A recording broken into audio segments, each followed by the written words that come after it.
Bueno, como sabemos, cuando hablamos de tejido nervioso, estamos hablando de un conjunto de células que van a tener como objetivo cumplir una función determinada.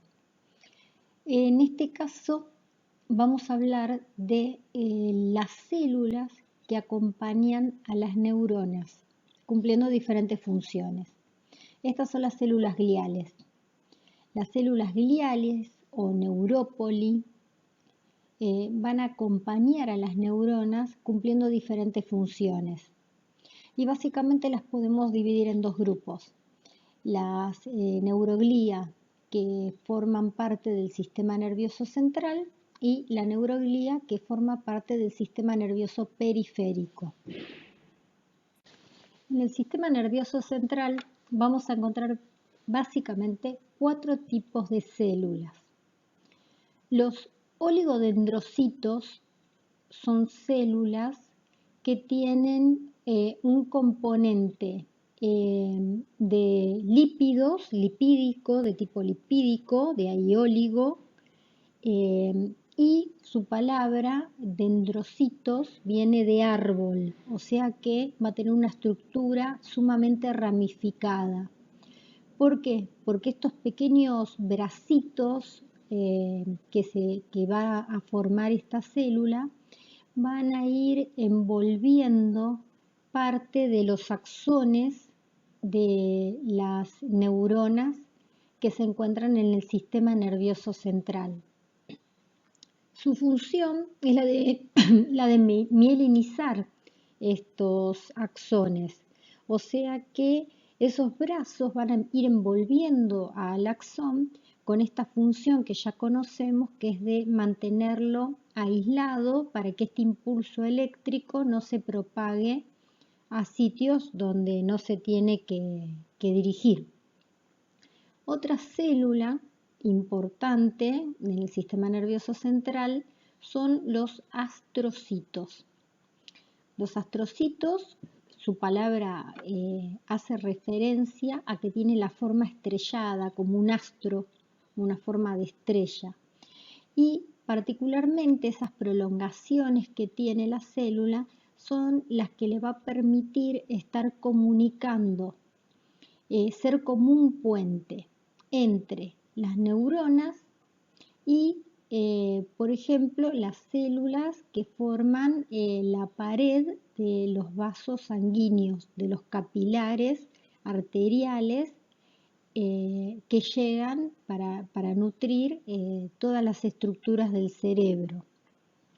Entonces, estas células que van a estar intermediando entre la neurona y las células que tienen que nutrir a esas neuronas, van a ser a la vez como una especie de barrera, van a seleccionar cuáles son las sustancias que sí pueden pasar al interior de las neuronas.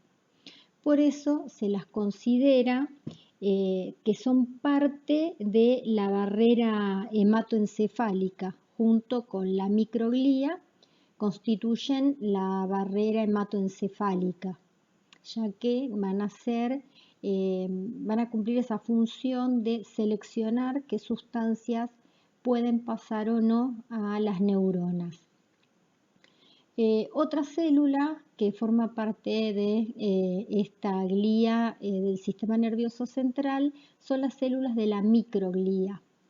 Y las células de la microglía tienen como función principal proteger a las neuronas, ya que cumplen una función fagocítica y detectan también sustancias que pueden ser noxas, ya sean tóxicas, químicas, bacteriológicas, virus, bacterias, todo lo que pueda agredir o dañar a las neuronas va a estar interceptado por estas células de la microglía que son en sí como el sistema inmunológico propio del sistema nervioso.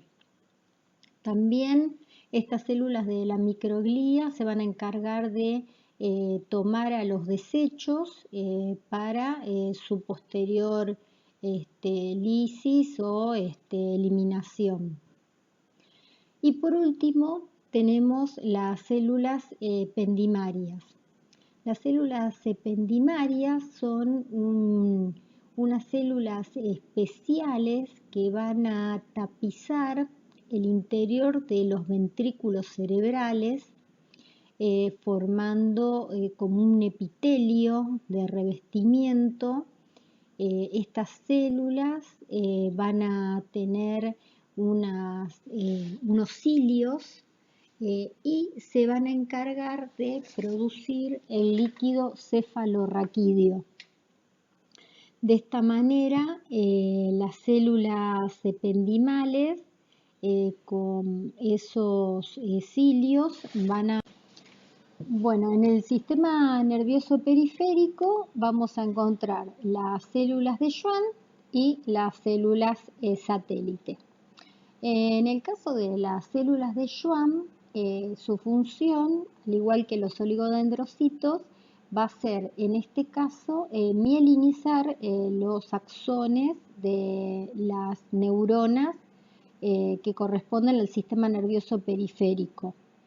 Estas células de Schwann se comportan formando como bandas que van rodeando a los axones.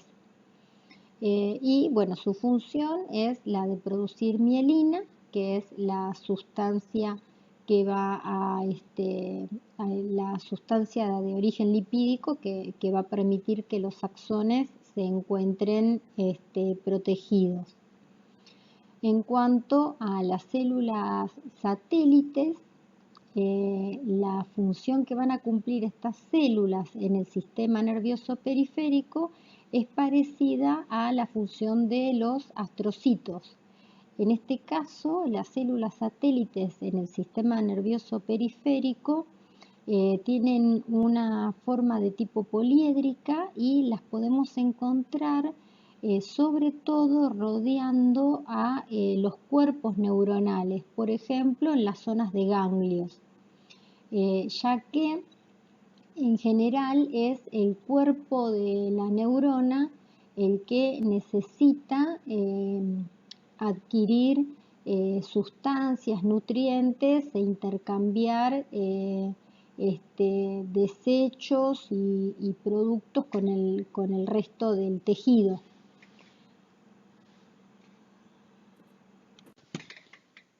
Bueno, acá lo primero que tenemos que tener en claro es que la neurona es una célula, que como toda célula va a estar constituida por un soma y que este soma va a tener unas prolongaciones que se van a llamar dendritas, que en general se encargan de recibir el impulso eléctrico, y otra prolongación que se va a llamar axón.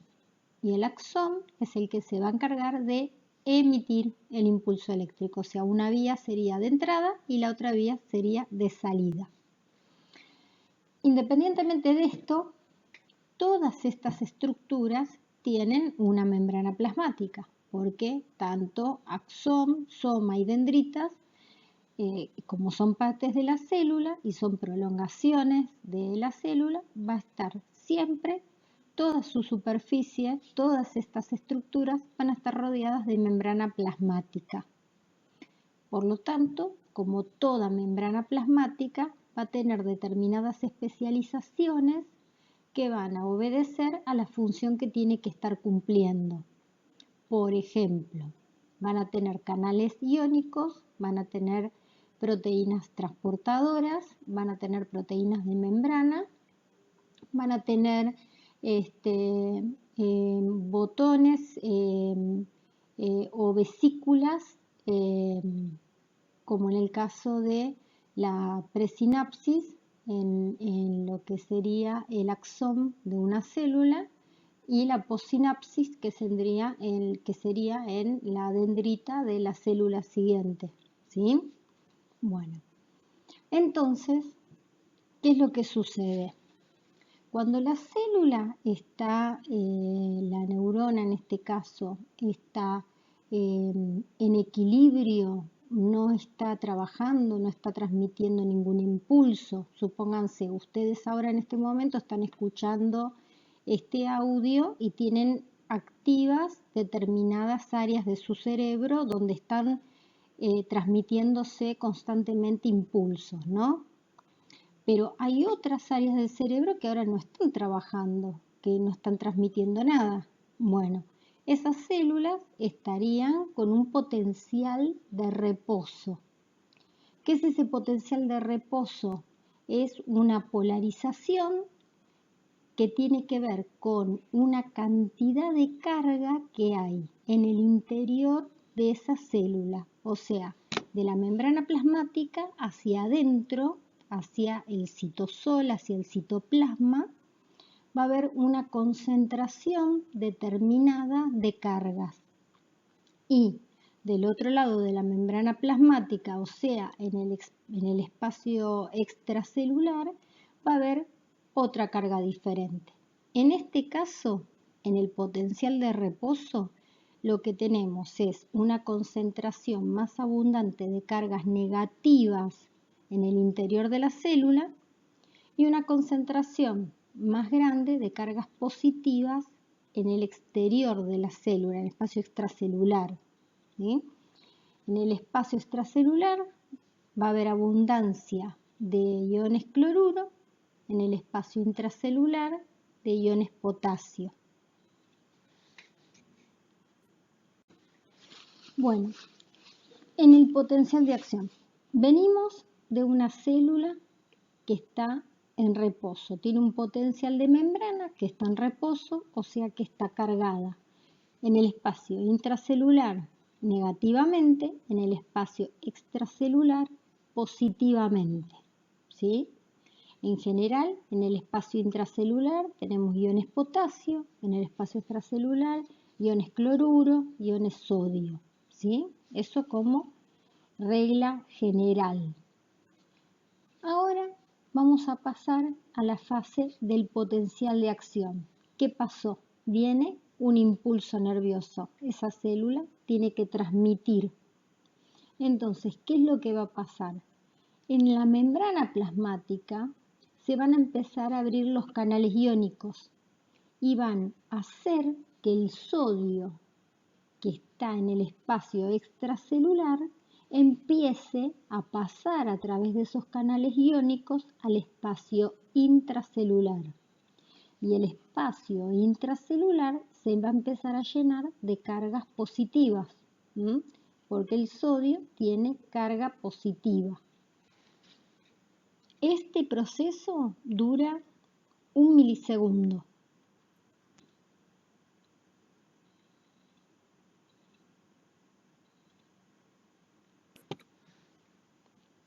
Bueno, acá que ya el espacio intracelular, por este impulso nervioso que le genera el potencial de acción, se empieza a llenar con cargas positivas en el interior de la célula. Por otro lado, se empiezan a abrir otros canales. Se abren los canales que van a permitir al potasio que salga de la célula. O sea, el potasio, que también tiene carga positiva, se va a ir ahora hacia el espacio extracelular.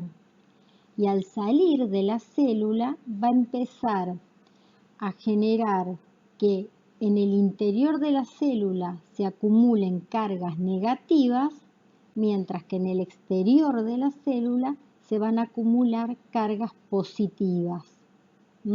Todo esto es porque el potasio sale del interior de la célula hacia el exterior, a través también de los canales iónicos. Bueno, en la despolarización lo que va a ocurrir es que un estímulo va a hacer que esa membrana se despolarice. Entonces, al despolarizarse la membrana y al alargar todas esas cargas que tenía acumuladas, se van a abrir los canales de sodio y va a pasar de estar con cero carga, va a pasar a neutralizarse para después empezar a sumar cargas positivas en el espacio intracelular. O sea, el espacio intracelular va a empezar nuevamente a llenarse de cargas positivas. En este caso es un proceso de retroalimentación positiva porque mientras más cargas positivas se van acumulando dentro de la célula, más llama, más insta a que las otras cargas sigan pasando, sigan ingresando al interior de la célula. Y eso permite que luego de la despolarización, al quedar la célula totalmente negativa, puede pasar a estar neutra y después puede empezar a cargarse de manera positiva. Bueno, en la fase de repolarización lo que ocurre es que como estos canales de sodio ya sumaron muchas cargas negativas al medio intracelular, entonces ahora se tienen que abrir los canales de potasio para que vayan sacando de adentro de las células cargas positivas, ¿no? De esta manera se vuelve a equilibrar y se vuelve a restaurar el potencial de membrana de reposo, que sería nuestro el primer estadio que estudiamos. La entrada de sodio disminuye, la salida de potasio se acelera y de esa manera se puede equilibrar y el potencial de la membrana cambia hasta volverse negativo nuevamente, ¿sí? Hasta volver a lo que sería el potencial de reposo.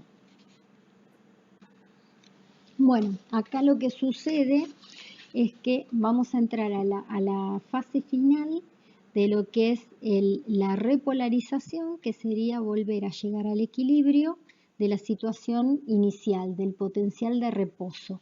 Entonces, todo ese sodio que entró al espacio intracelular y que tiene esa carga positiva, va a empezar a compensarse porque se van a abrir los canales de potasio que van a permitir que el potasio salga del espacio intracelular.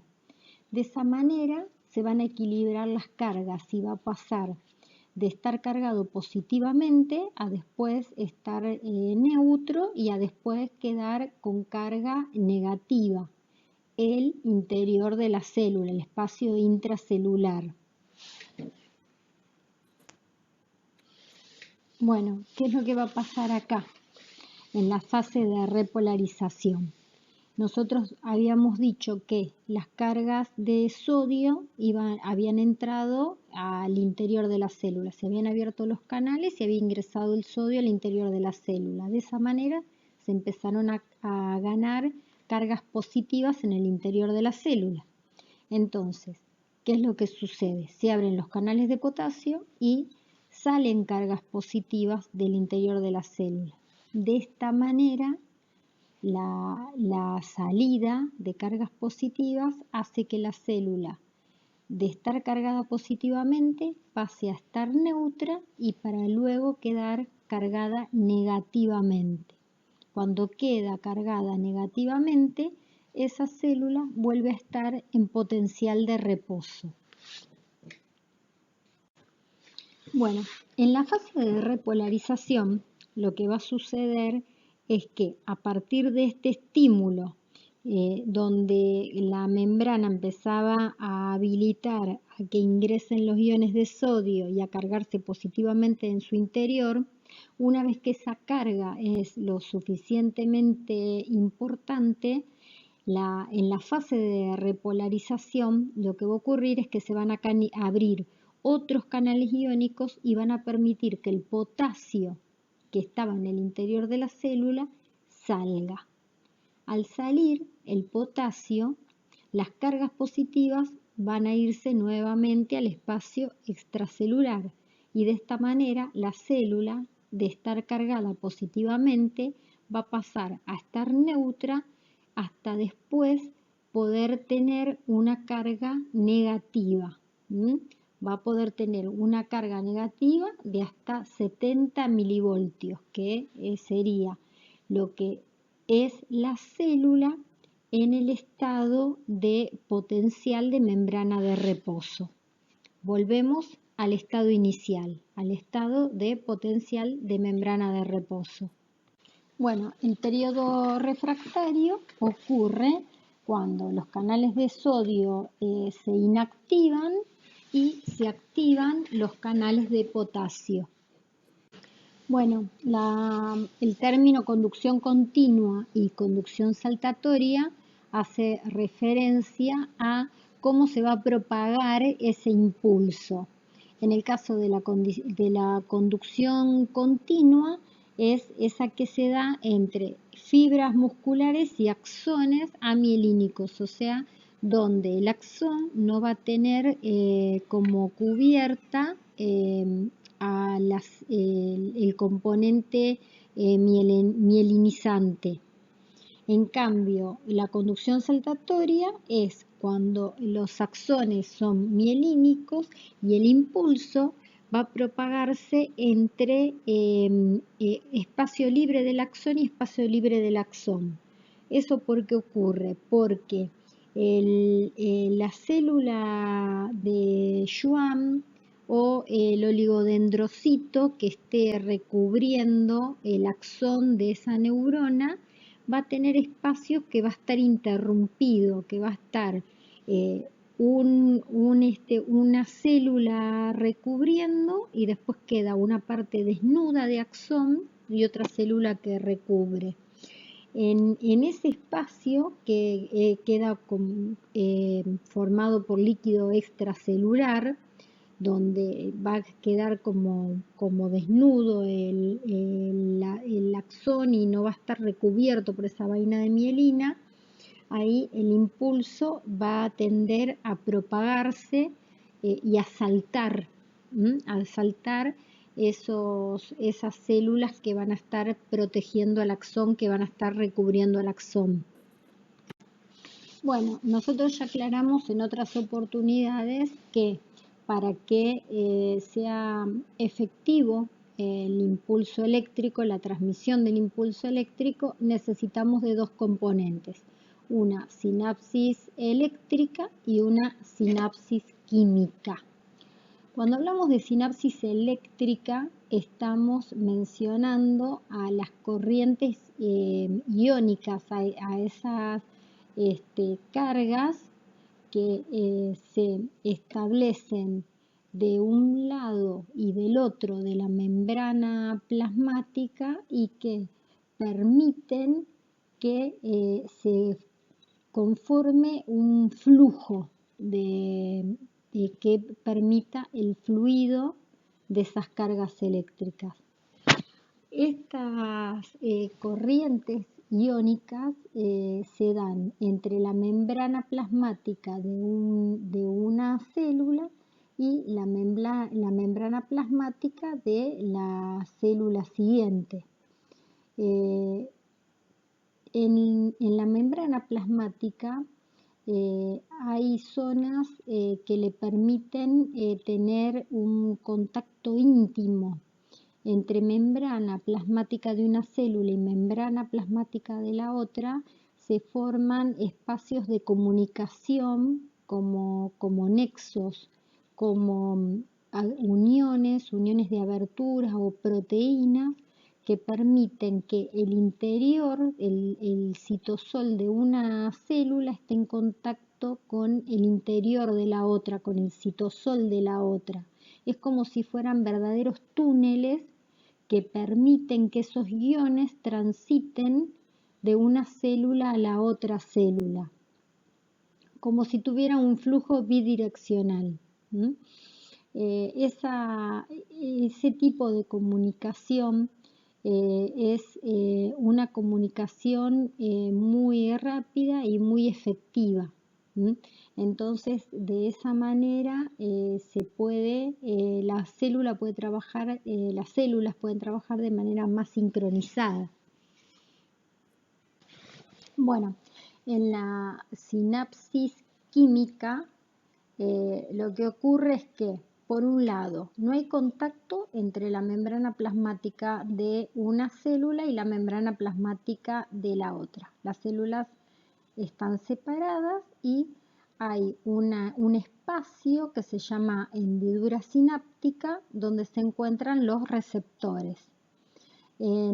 Cuando ocurre la fase de la despolarización y se abren los canales, esto ayuda también a que se liberen las vesículas presinápticas y donde se encuentran estos neurotransmisores, y estas moléculas que son los neurotransmisores se unen con los neurotransmisores en la membrana plasmática de la neurona postsináptica. Entonces, estos canales que se abren y que permiten el flujo de los iones a través de la membrana plasmática producen a su vez la despolarización de la membrana postsináptica. ¿Sí? Bueno, este tipo de sinapsis, la sinapsis química, es unidireccional, o sea que va únicamente de la parte presináptica hacia la parte postsináptica, ¿sí? Puede también causar diferentes efectos porque esas vesículas pueden ser inhibitorias o pueden ser excitatorias, o sea que pueden, digamos, como potenciar la acción o pueden reprimir la acción. Y básicamente los neurotransmisores son sustancias químicas. Bueno, como dijimos en la placa anterior, la sinapsis puede tener origen eléctrico u origen químico. En el caso de esta sinapsis química que explicamos anteriormente, estas vesículas de exocitosis, vesículas que se encuentran en el axón de la neurona y que mediante los canales van a poder, mediante el proceso de exocitosis, van a poder liberarse y pasar a la célula vecina. Estos neurotransmisores pueden ser de distinto tipo. Los neurotransmisores pueden ser moléculas muy sencillas, o sea, moléculas que están formadas por poca cantidad de átomos. Eso sería el caso de los neurotransmisores de bajo peso molecular, ¿no? Como pueden ser moléculas de ATP, gases, bases purinas. Bueno, ese tipo de neurotransmisores pueden, por ejemplo, actuar en una activación del sistema simpático, empezar a mandar un mensaje para que aumente la frecuencia cardíaca, por ejemplo, o para que aumente las percepciones sensoriales. Bueno, ese tipo de neurotransmisores serían moléculas sencillas, por eso tienen poca cantidad de átomos y por eso se dice que son de bajo peso molecular.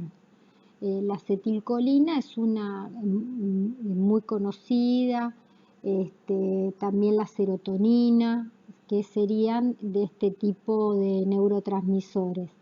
El otro tipo de neurotransmisores serían los neuropéptidos, donde ahí ya tenemos la asociación de aminoácidos y moléculas, digamos, con mayor peso, más cantidad de átomos, que sería, por ejemplo, el caso de las endorfinas, que son las encargadas de sensaciones de bienestar junto con las encefalinas, o las, la angiotensina, que está involucrada con la filtración, la fabricación de la orina y el mantenimiento de la homeostasis de la cantidad de sangre, y la filtración glomerular, la formación de orina. Ese tipo de neurotransmisores serían los neuropéptidos. Otra cosa que ahora que lo veo acá en este dibujito que les puse, que tiene que ver con la sinapsis química, es que para que esas vesículas de exocitosis se activen, tiene que, dentro de la célula, tiene que haber concentración de iones calcio.